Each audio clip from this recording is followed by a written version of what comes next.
Baik, kita lanjutkan ya. Bismillahirrahmanirrahim. Assalamualaikum warahmatullahi wabarakatuh.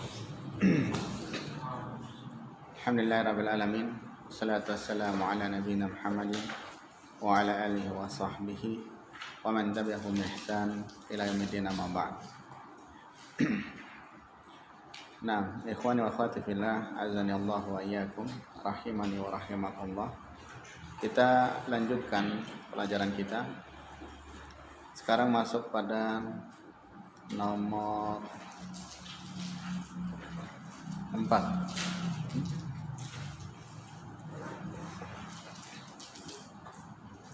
Atau nomor 3 tadi untuk penjelasannya. Tadi sampai pada al-jamilu ya. Al-jamilu ini sebagai naat mengikuti man'ut, karena man'utnya dibaca dhammah, harakat akhirnya al-qalamu, maka al-jamilu juga harus didammah di situ. Al-jamilu alladzi ism mausul, kemudian ala huruf jar, salah satu huruf jar. Al-maktabi ini isim yang majrur, isim yang dikenai kasrah. Nah, isim yang dikenai jar, tanda asal jar adalah kasrah, makanya dia harus dikasrah. Alal maktabi. Nah, dilanjutkan ikhwan. Masih di ikhwan. Tadi sampai di mana? Bapak yang silakan.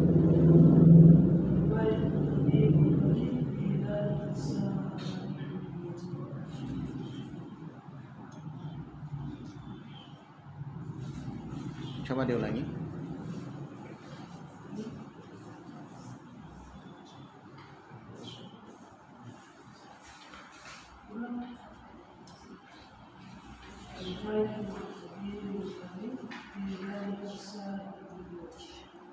Lil waziri.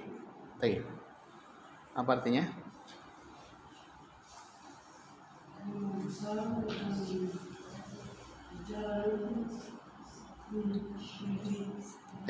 Milik menteri. Masya Allah, barakallah. Nah, jalan raya, bisa jalan raya. Nah, yang berada di jalan raya itu milik wazir. Al-baitul kabirul ladzi fi dzalika syari'i lil wazir. Nah, al-bait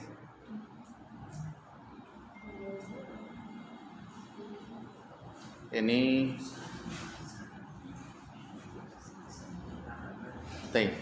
rumah besar yang berada di jalan raya itu milik menteri ya. Nah, al-bait ini dia sebagai sifat mausuf atau man'ut, al-kabiru sebagai sifat atau na'at. Nah, kemudian alladzi ini isim mausul fi huruf jar. Dzalika ini isim isyarah. Isim isyarah dia isim yang mabni, makanya tidak boleh dikasar dia. Jangan dibaca apa? Dzaliki. Nah, karena dia adalah isim yang mabni, tetap di atas harakatnya. Diperhatikan setelahnya ma'rifah. Setelahnya ma'rifah. Kalau setelahnya ma'rifah, maka dia sebagai badal. Dia sebagai apa? Pengganti dari dzalika.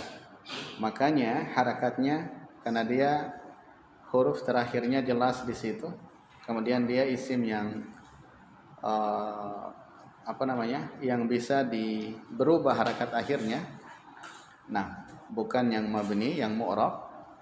Makanya harakat akhirnya dia langsung nampak jelas di situ. Dibaca apa? asyari'i, karena dia pengganti dari dzalika yang tadinya harus di kasrah. Bisa dipahami ya? Baik. Kemudian lil waziri, ini sudah jelas, dia jar dan majrur. Baik. Jar dan majrur, jarnya li, isim majrurnya wazir. Nah, makanya dia di kasrah ya, lil waziri. Tidak boleh dibaca lil wazira atau lil waziru, karena dia sebagai isim yang majrur. Taib. Sebab dia didahului oleh huruf jar ya, lam yang di kasrah di situ. Lam yang bermakna kepemilikan. Taib. Ba'dahu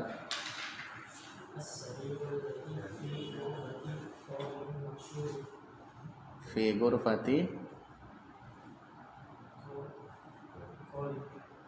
Khalid. Iya, harakat akhirnya apa di situ? Khalid di situ harakat akhirnya apa? Khalidun, Khalidin. Kalau Khalidan tidak mungkin ya. Karena kalau seperti itu harus ada alif di depannya baru dibaca fathah. Itu kalau kita tidak tahu kaidahnya. Nah, cara melihatnya seperti itu. Jadi tidak mungkin dia dibaca fathah di situ. Karena tidak ada alif di depannya. Jadi antara dua saja, Khalidun atau Khalidin. Di kasrah. Iya. Baik. Dilanjutkan.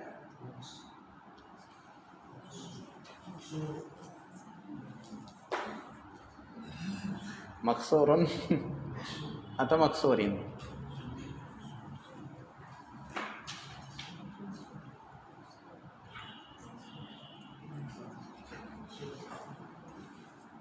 Maksurun ya. Dia sebagai khabar, nanti dijelaskan. Diterjemahkan.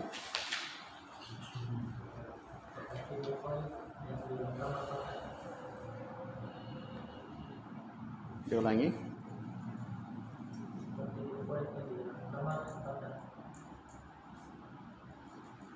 Alladhi diartikan seperti itu ya. Ranjang yang berada di kamar Khalid.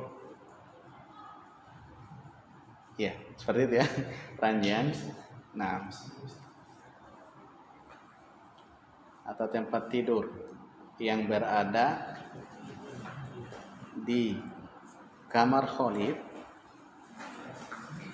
patah, maksur. Ranjang yang berada di kamarnya Khalid maksur. Pakainya ya supaya lebih jelas di situ.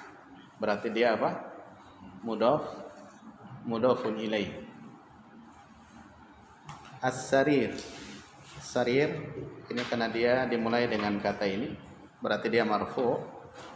Dia di dhammah.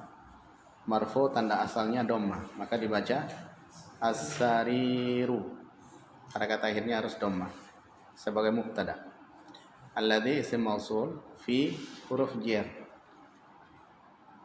Ghurfati dia isim yang majrur karena di depannya ada fi. Jadi dia di kasrah ya. Selain dia sebagai isim majrur, dia juga sebagai mudhafun. Makanya tidak boleh ditanwin. Masih ingat kaidahnya ya? Mudhaf tidak boleh ditanwin. Maka cukup dibaca ghurfati. Tidak boleh dibaca apa? Ghurfatin. Apa alasannya tadi? Dia sebagai mudhaf. Ingat kaidahnya ya, mudhaf tidak boleh ditanwin. Baik itu dhammatain, fathatain atau kasratain, itu tidak boleh. Itu mudhaf. Kemudian Khalidin. Yang namanya mudhaf berarti harus ada mudhafun ilaih. Nah, berarti mana mudhafun ilaih? Khalidin. Ingat kaidahnya mudhafun ilaih selamanya dia majrur. Tidak boleh dibaca dengan harakat yang lain. Selamanya dia majrur. Apa tanda jarnya? Kasrah. Nah, dan harus ditanwin ya. Dia ditanwin kecuali isim yang ada alif lamnya, maka tidak boleh ditanwin. Cukup di apa? Kasrah saja. Kalau misalnya kita rubah misalnya fi ghurfatil mudarrisi.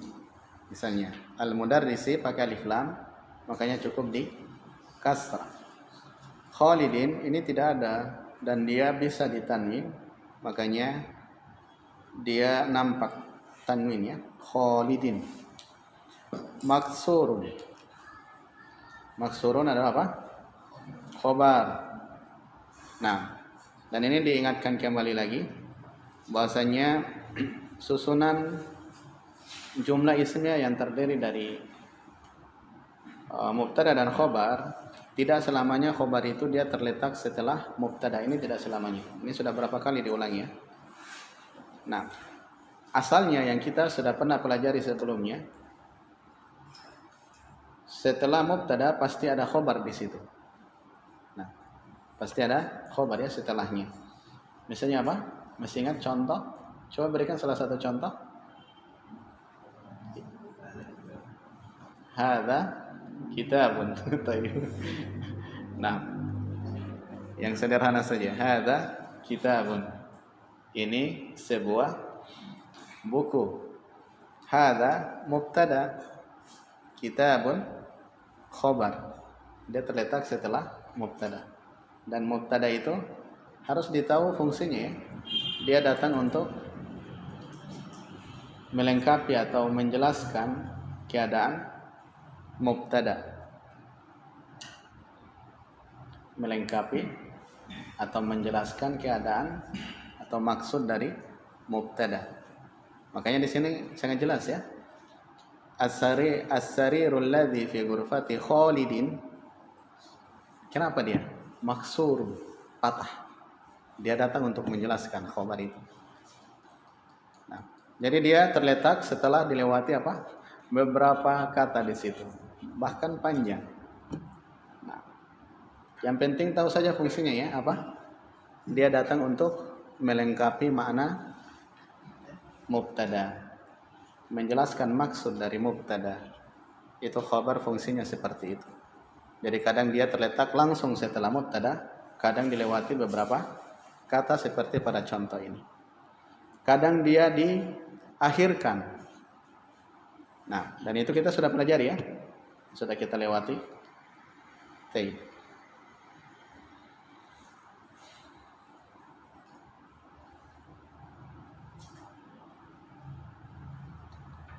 Kemudian dilihat di situ ada baitun jadidun. Ini penjelasan tentang na'at dan man'ut. Baitun dia sebagai apa? Man'ut yang disifati. Jadidun dia sebagai na'at, sifat. Jadi yang namanya na'at dan man'ut itu disilakan na'at man'ut ya, bukan man'ut na'at ya. Na'at dan man'ut. Baik. Jadi dia yang man'utnya dia diakhirkan kalau dalam istilah. Namun kalau kalimatnya, kata yang pertama itu adalah man'ut, yang kedua itu sebagai na'at, sifatnya. Nah, jadi dia seperti itu ya. Rumusnya kemarin bagaimana? Na'at dan man'ut. Nakiro yang ada seperti contoh ini baitun jadidun atau ma'rifah seperti yang sudah berlalu tadi. Nah, hadas sariru al-maksur, as-sarirul maksur. Nah, al-waladut tawilu. Ini ma'rifah. Taib. At-talibul jadid. Kalau nakirah yang ada tadi, baitun jadidun. Nah, berarti selesai ya untuk pembahasan ini. Pelajaran ke 9 ya, sudah selesai. Sampai di sini ada pertanyaan? Nah,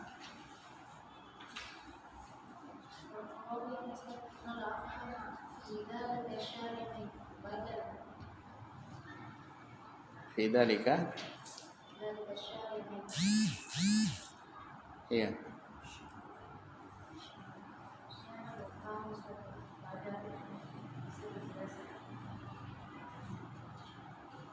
Dia pengganti.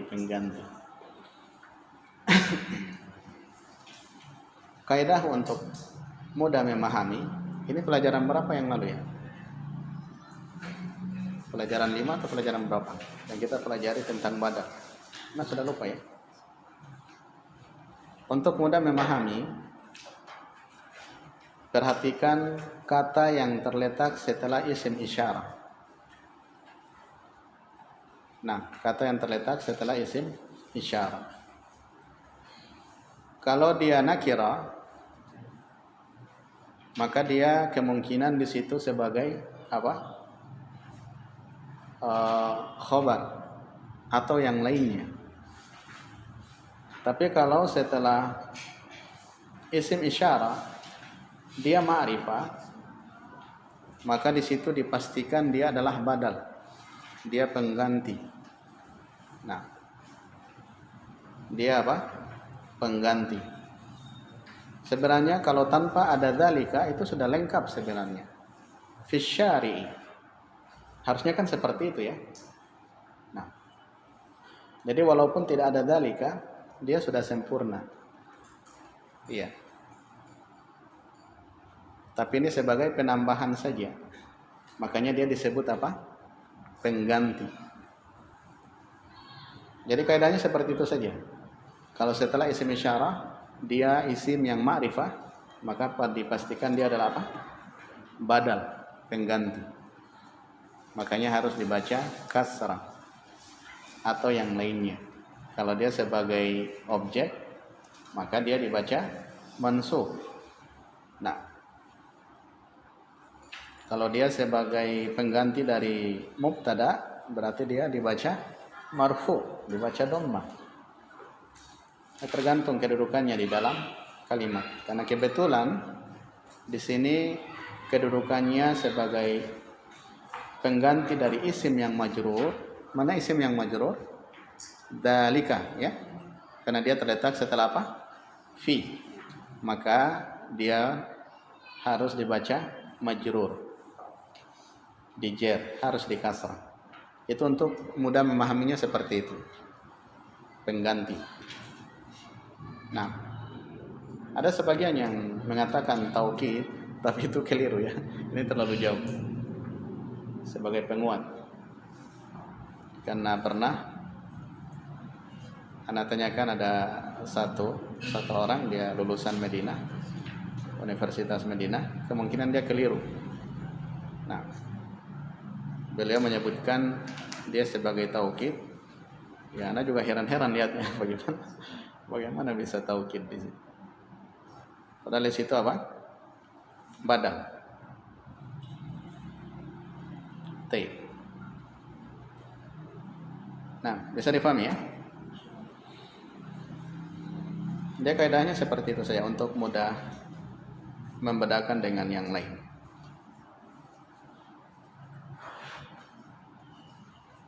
Dan kebanyakan tapi itu nanti kita bahas pada ilmu nahwu insyaallah.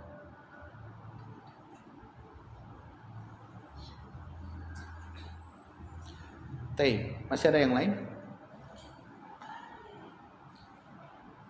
Masih ada pertanyaan?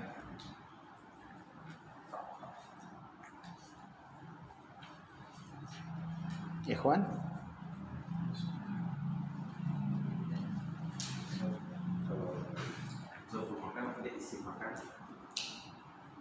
Isim makan, dzarful makan, keterangan tempat.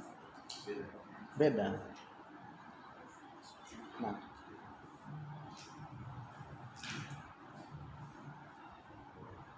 kalau disebutkan dan sebetulnya sebagai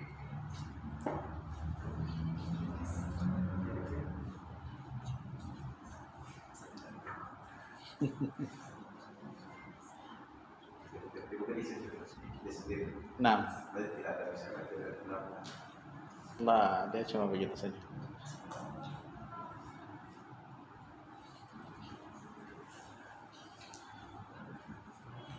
Antum tidak dapati ya? Antum pernah dapati ya di dalam Al-Qur'an atau di apa? Kitab-kitab bahasa Arab. Nah, antum lihat di situ misalnya ada apa? Dimasuki alif lam. Nah, al-tahta, at-tahta. Ada 3. Nah, al-amama. Ada tidak itu? Tidak didapati ya? Kalaupun ada, kemungkinan keliru di situ penulisannya, salah ketik mungkin.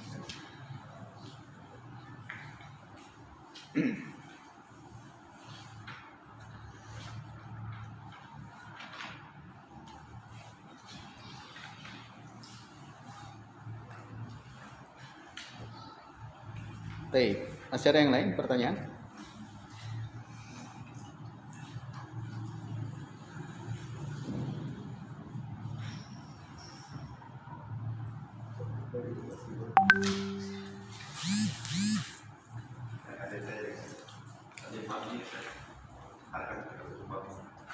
Iya.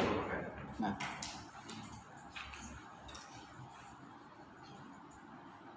dia tetap dibaca seperti itu ya. Kecuali kalau dia disambung dengan dhamir muttasil. Dia disambung dengan apa? Dhamir muttasil. Nah, misalnya apa? Amami, di depanku. Khalfi,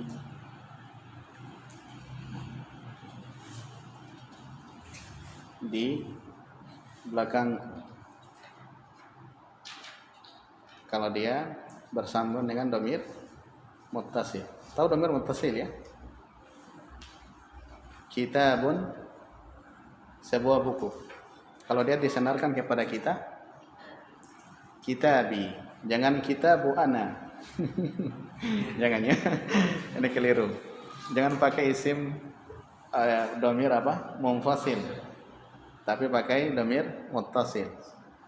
Iya. Kitabi. Qalamun, pulpen. Kalau disandarkan ke kita berarti apa? Qalami.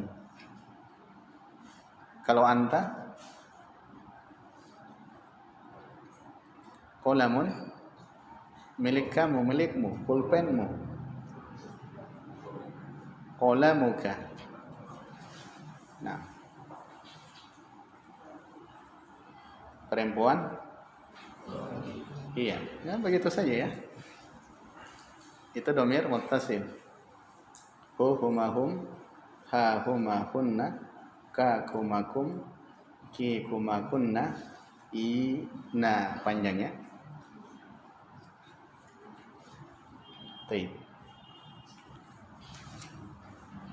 Tapi antum ketika pelajari ini kemudian ada yang memberikan salam, antum jangan protes ya. Antum sendiri kemudian diberikan salam apa? Assalamualaikum. Antum langsung protes. Ya. Kum itu isim muttasil untuk antum. Apa? Dhamir muttasil untuk antum di situ. Saya sendiri kenapa pakai itu? Lah, itu tidak apa-apa ya.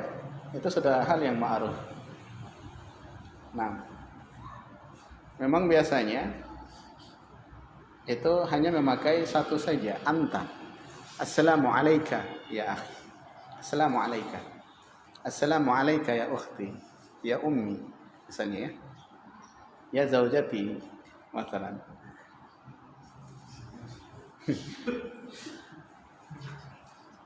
Jangan senyum-senyum yang masih jomblo ya. Baik. Kalau sudah sanggup, cepatlah untuk menikah. Sesuatu yang tidak boleh ditunda. Baik. Ya seperti itu ya. Assalamualaikum, assalamualaikum. Ada yang memberikan salam assalamualaikum itu tidak mengapa, tidak apa. Nah, karena kita tidak berjalan sendiri ya. Nah, ada korin yang selalu menemani. Ketika kita dilahirkan, itu langsung ada yang temani kita. Korin. Kadang dia ngajak kepada kebaikan, kadang dia membisikkan kejahatan. Baik. Ketika mendengar itu, Aisyah bertanya pada Rasulullah, apakah kamu juga mempunyai korin? Boleh menjawab apa? Iya. Namun dia telah masuk Islam. Tidaklah dia membisikkan kecuali kebaikan. Nah, jadi kita berjalan tidak sendiri. Hal yang wajar. Assalamualaikum. Baik.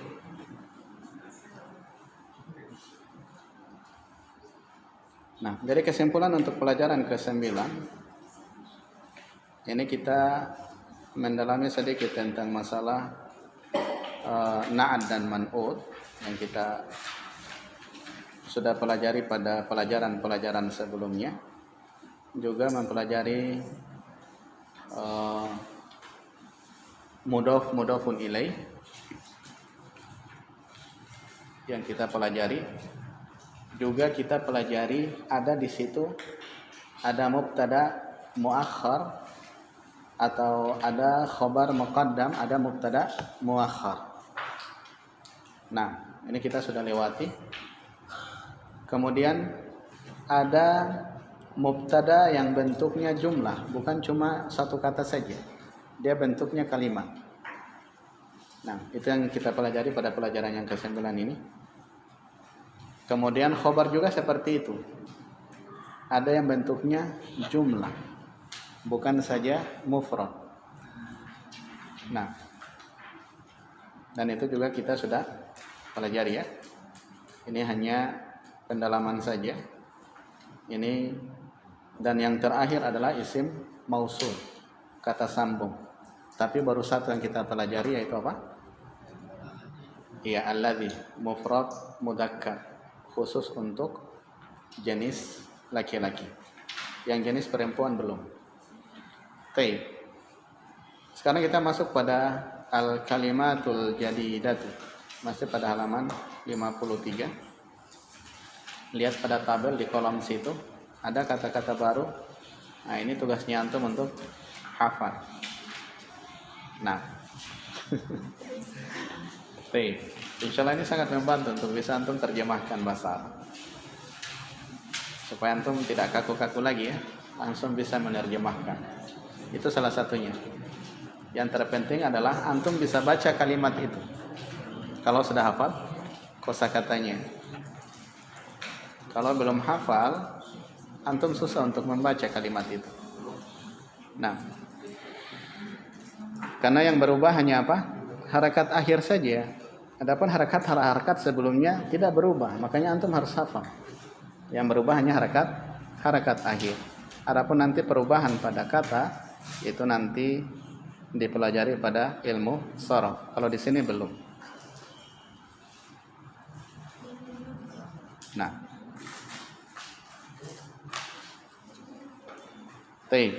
di situ ada beberapa kosakata. Ada berapa di situ? 8 ya. Al-maktabatu perpustakaan. Al-ana baik. Al-mirwahatu kita sudah pelajari ya. Baik. Al-mustawsafu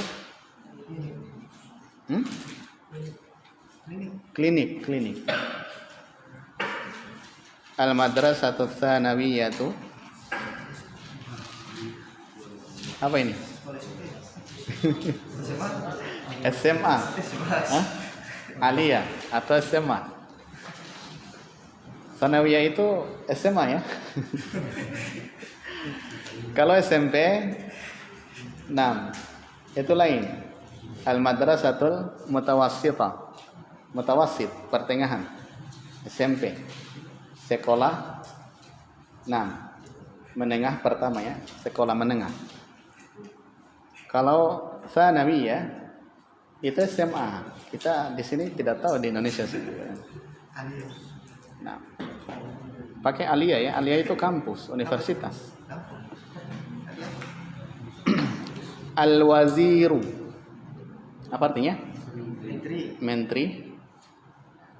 Nah, syahirun, terkenal. Hadun, tajam. Ini dihafal ya. Mudah saja ini insyaallah. Hanya berapa kosakata? 8 kosakata. Yang 12 saja tadi mudah dibaca di buku. Antum disuruh hafal malah baca buku. Tapi tidak apa-apa. Nah, sebagian hafal, sebagian nanti dihafal. Kemudian sebenarnya sangat membantu ya. Kalau buku antum itu kitabnya, antum jangan coret-coret. Itu sangat membantu. Kalau mau tulis artinya, siapkan buku tersendiri. Iya, baru antum tulis artinya di situ.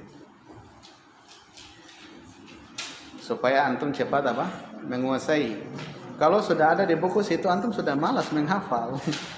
Buka antum sudah lihat artinya, ya sudah. Nah, tapi kalau antum tidak coret-coret situ, itu sangat membantu untuk hafal. Antum lihat, ini apa artinya nih? Bukan lagi buku catatan, dilihat lagi, oh ya artinya ini. Tapi kalau antum sudah coret-coret, masalah. Baik. Ilal liqa.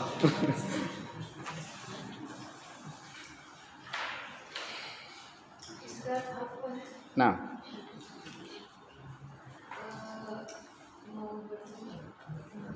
ya silakan.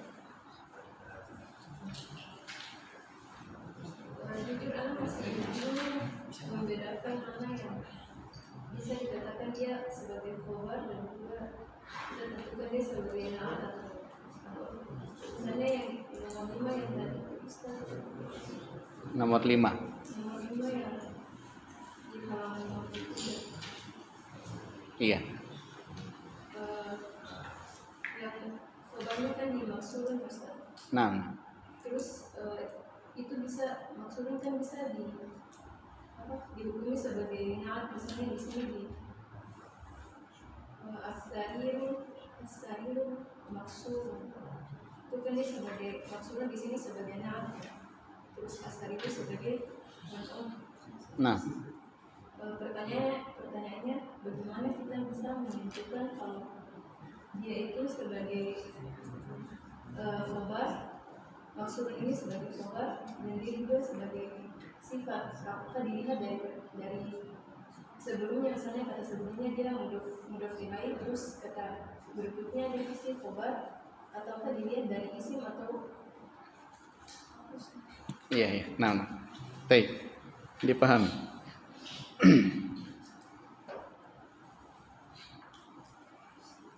Ini dilihat dari, kalau saya itu biasa saya istilahkan rumus. Nah, untuk bisa membedakan mana kalimat yang tersusun dari mubtada khobar, kemudian mudhofun ilaih, kemudian na'at dan man'ut. Nah, kalau mubtada khobar ini asalnya ya, asal mubtada khobar itu rumusnya ma'rifah nakirah. Jadi mubtadanya harus ma'rifah. Kemudian khobarnya harus nakirah. Pada nomor 5 itu maksurun bentuknya nakirah. Dia nakirah. Baik. Kemudian as-sariru dia bentuknya ma'rifah. Ini untuk bisa membedakan. Yang kedua adalah mudhafun ilaih. Mudhafun ilaih itu kebalikannya dari mubtada khobar. Dia nakira baru ma'rifah. Kalau yang tadi kan ma'rifah nakira. Yang ini tidak. Nakira dulu baru ma'rifah. Nakira itu mudhafun ilaih, mudhaf, kemudian ma'rifah itu sebagai apa? Mudhafun ilaih. Ini untuk bisa membedakan. Kemudian yang ketiga adalah na'at dan man'ut. Na'at dan man'ut itu boleh dua-duanya. Ma'rifah atau nakira. Tidak boleh satunya ma'rifah kemudian satunya nakira, atau kebalikannya, itu tidak boleh. Itu nanti dia sudah berubah. Bukan lagi sifat dan mausuf atau na'at dan man'ut. Tapi kemungkinan dia adalah mubtada khobar atau apa? Mudhafun ilaih. Jadi dilihat dari rumusnya tadi. Kalau na'at dan man'ut apa? Ma'rifah. Makanya tadi diberikan contoh sudah jelas. Apa tadi? As-sarirul maksur. Nah, ranjang yang patah karena sama-sama ma'rifah. Boleh juga sarirun maksurun. Ranjang yang patah karena sama-sama nakirah. Itu untuk bisa bedakan dengan 6 jenis jumlah ismiyah yang lain, karena dia ada 3 itu ya. Ada mubtada khabar, ada mudhafun ilaih, dan na'at dan man'ut. Baik. Itu bisa dibedakan di situ. Dan kalau kita lihat artinya juga sangat membantu di situ ya. Ketika antum membaca, salah satunya juga di situ, makanya antum hafal. Kosakata itu dihafal. Ketika antum membaca as-sarirul ladzi fi ghurfati Khalidin, maka sudah jelas di situ pasti antum membaca apa? Maksur. Karena dia menjelaskan tentang sarir tadi. Nah, ranjang yang berada di kamarnya Khalid itu kenapa? Datanglah khobar menjelaskannya, maksurun, patah. Itu fungsi dari khobarnya seperti itu. Fungsi dari khobar. Bisa difahami sini? Jadi dia dilihat itu apa namanya? Rumusnya tadi. Mubtada khobar, tapi ini asal ya, ini asal. Kadang dia berubah lagi. Kalau dia berubah, itu kita sudah pernah jelaskan itu. Apalagi yang sering berubah itu pada apa? Mubtada dan khobar. Nah, karena mubtada khobar itu dia panjang penjelasannya. Oke. Jadi kalau hanya apa namanya? Na'at man'ut, kemudian mudhafun ilaih, ini mudah, dia mudah. Iya. Karena mubtada asalnya tunggal, tapi dia bisa juga bentuk kalimat. Begitu juga khobar, asalnya tunggal, tapi juga bisa bentuk kalimat. Mubtada asalnya di awal kalimat, tapi bisa juga diakhirkan. Khobar asalnya di akhir, tapi juga bisa di awal. Itu yang kadang membuat kita bingung di situ. Tapi ketika kita mengulang-ulang itu pelajaran itu, insya Allah mudah insya Allah. Dan itu sudah terbukti ya. Mana buktinya? Antum sudah bisa baca. Nah, mubtada marfu, khobar marfu, tanda asalnya di dhamma. Mudhafun ilaih, dia tergantung kedudukannya dalam kalimat. Kadang dia dibaca marfu, kadang mansub, kadang majrur. Jadi dia tidak tetap yang namanya mudhafun ilaih. Mudhaf. Adapun mudhafun ilaih selamanya di kasrah atau selamanya majrur. Jangan pernah baca dengan harakat yang lain. Itu diingat kaidahnya ya. Kemudian apa lagi? Na'at dan man'ut, dia tergantung kedudukannya dalam kalimat juga. Na'at dan man'ut tergantung kedudukannya dalam kalimat. Kadang dia baca mansub, kadang marfu, kadang mansub, kadang majrur. Itu dia tergantung kedudukannya dalam kalimat. Nah, dan itu mungkin kita sudah lewati ya, pernah kita lewati itu. Baik. Ada yang dibaca majrur. Jadi dia kaidahnya seperti itu saja. Ma'rifah, nakirah. Itu insyaallah mudah untuk dipahami. Kalau misalnya antum baca-baca keliru, nanti antum tandai, ditanyakan lagi. Ini bacanya bagaimana? Nah, karena setiap kata kedudukan dalam kalimat itu dia menentukan harakat akhirnya. Kapan dia dibaca marfu, mansub dan majrur. Itu saja rahasianya.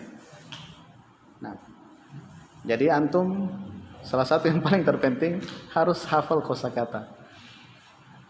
Hafal itu. Karena harakat-harakat awalnya tidak pernah berubah. Yang berubah hanya apa? Harakat akhir. Bagaimana antum bisa baca gundul kalau antum tidak hafal? Kan begitu. Kalau antum belum tahu ini sebagai apa? Nah, dulu kita diajarkan begini. Antum baca semuanya marfu karena memang asalnya itu. Harakat akhirnya semua marfu. Kapan dia kasrah? Kalau ada huruf jar misalnya. Kapan dia marfu di nasab? Kalau dia sebagai objek misalnya. Oke. Nah, itu kita diajarkan seperti itu. Akhirnya kalau kita tidak tahu, ya marfu saja. Kita kembali ke asalnya. Marfu.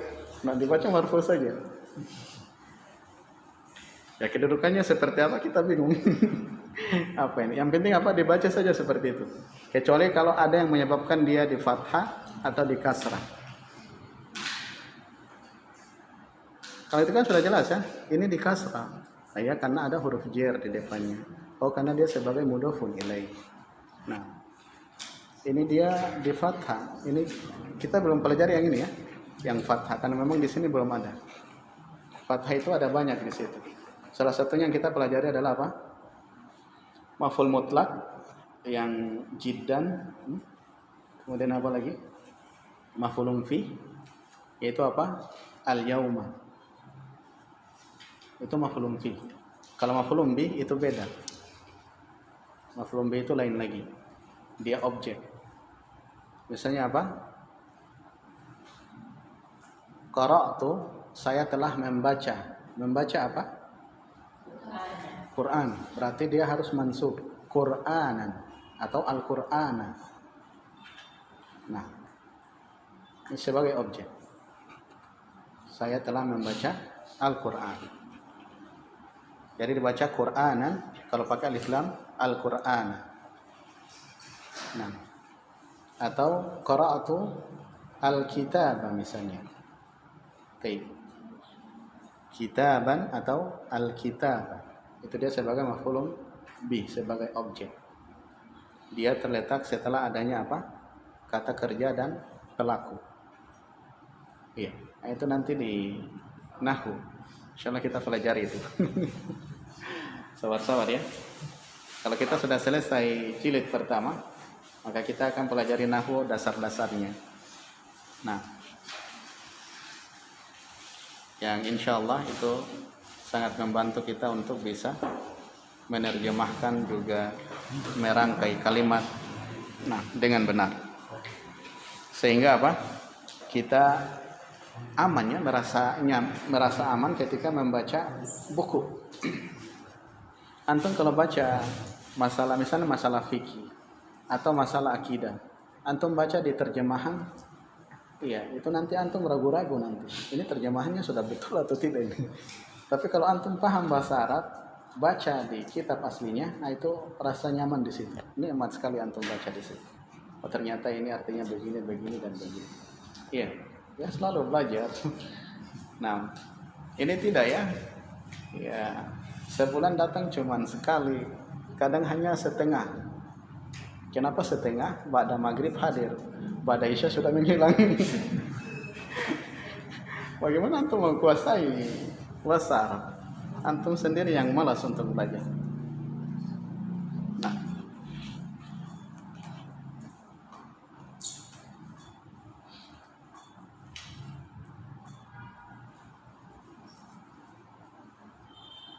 dan harus patut disyukuri ya kalau kita mempelajari apa? Bahasa Arab. Iya. Karena salah satu kita mempelajari bahasa Arab itu apa?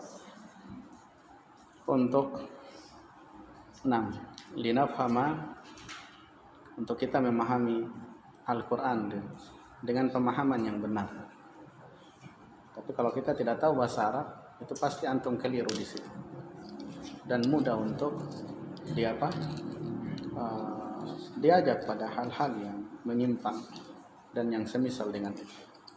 Makanya harus belajar bahasa Arab. Ya, sampai-sampai ada yang berlebihan ya. Belum sempurna keimanan seseorang kalau dia belum mempelajari bahasa Arab, kalau dia tidak kuasai bahasa Arab. Dan itu memang benar. Karena dasar hukum agama kita apa? Al-Quran dan hadis. Apa bahasanya yang dipakai? Bahasa Arab. Nah, dan bagaimana kita bisa memahami bahasa Arab kalau kita tidak mempelajarinya? Karena kadang, iya, ada yang menyelewengkan makna dari itu. Padahal maknanya sudah jelas. Ada banyak sekali, apalagi pada bab-bab apa? Masalah akidah. Nah, istiwa sudah jelas maknanya. Dipalingkan maknanya istaula, yang menguasai. Maksudnya macam-macam. Padahal kalau dalam bahasa Arab tidak ada itu. Istiwa ya tetap istiwa, dipahami seperti itu. Nah, itu banyak ya di dalam Al-Quran. Tentang kata nazala, turun, dimaknai dengan lain. Padahal memang seperti itu maknanya. Antum kalau di kesana ke Arab ya memang seperti itu artinya. Kenapa diartikan dengan arti yang lain? Ya, hanya saja apa? Kita tidak boleh menanyakan kaifiyahnya, bagaimana tata caranya Allah beristiwa, bagaimana tata caranya Allah turun. Itu tidak boleh kita tanyakan itu. Yang ada hanyalah apa? Kita imani saja. Nah, dan kita tidak boleh mentakyif, menanyakan hal tersebut. Itu dilarang. Makanya harus belajar apa? Belajar bahasa Arab. Ya, mudah-mudahan antum yang hadir ini bisa bertahan ya. Insyaallah. Ya. Antum yang meminta ana untuk mengajar, ana tidak mencari untuk mengajar ya, tidak. Antum yang meminta untuk ana ajarkan, harusnya antum manfaatkan itu. Nah, jangan antum memanggil kemudian setelah itu antum tinggalkan. Ya. Baik.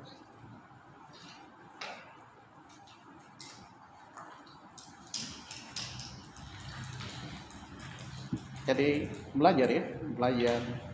Usahakan kosakata yang sudah dipelajari, dihafal, kemudian tahu tulisannya. Kitabun, qalamun, miftahun, sarirun, najmun, qamisun, yang sudah dipelajari. Tabibun, talibun, rajulun, waladun, ya, tajirun, qittun.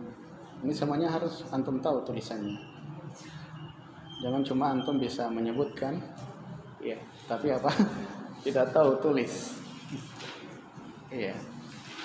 Akhirnya antum mau, ya, mengirim SMS misalnya ke orang Arab, antum tidak tahu apa antum yang mau ketik di situ. Kebetulan Anda kenalan orang Arab. Nah,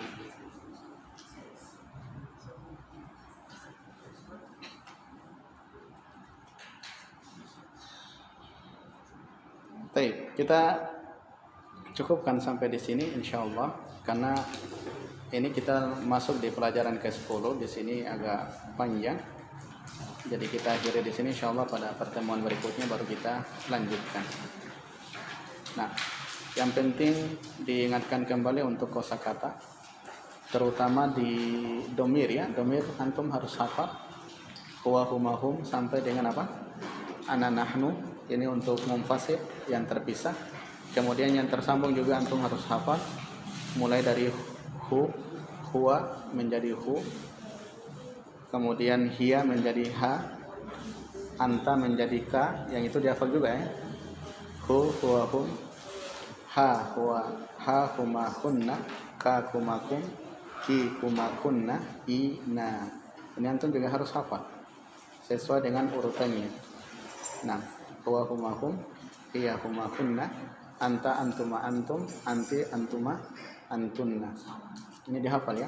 Kemudian juga masukkan kata kerja, karena kebetulan kata kerja yang kita pelajari baru satu. Apa itu? Kata kerja lampau. Nah, fi'il madhi. Kata kerja lampau baru satu kita pelajari fi'il. Iya. Kata kerja lampau. Ada berapa itu? Kharaja, dhahaba, jalasa. Baru itu ya? Berarti bertiga ya? Baru tiga yang kita pelajari fi'il. Kalau isim sudah banyak ya. Isim sudah banyak yang kita pelajari. Jadi baru tiga yang kita pelajari. Jalasa, dhahaba, dan apa tadi? Kharaja. Nah, itu antum harus bisa tasrif dia ya, rubah dia. Jalasa, jalasa, jalasu, jalasat, jalasata, jalasna, jalasta, jalastuma, jalastum, jalasti, jalastuma, jalastunna, jalastu, jalasna. Nah, kemudian kharaja juga seperti itu. Itu mudah insya Allah. Satu hari satu saja tidak apa-apa. Huwa jalasa, huma jalasa, hum jalasu. Nah, seperti itu ya. Iya jalasat, huma jalasata, kunna jalasna. Itu dirubah-rubah. Anta jalasta, antuma jalastuma, dan seterusnya.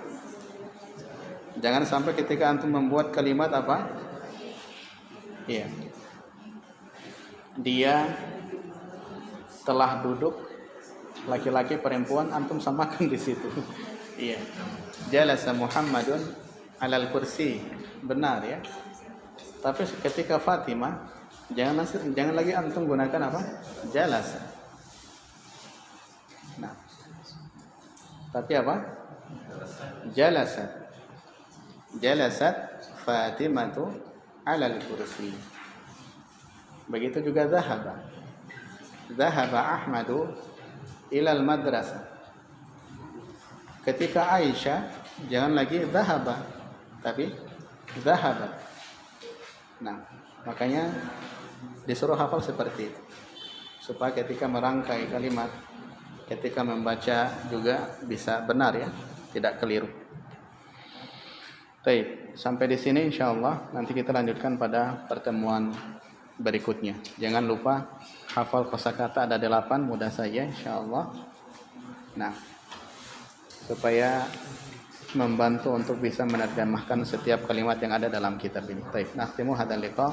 Subhanakallahumma wa bihamdik asyhadu an la ilaha illa anta astaghfiruka wa atubu ilaik. Wassalamualaikum warahmatullahi wabarakatuh.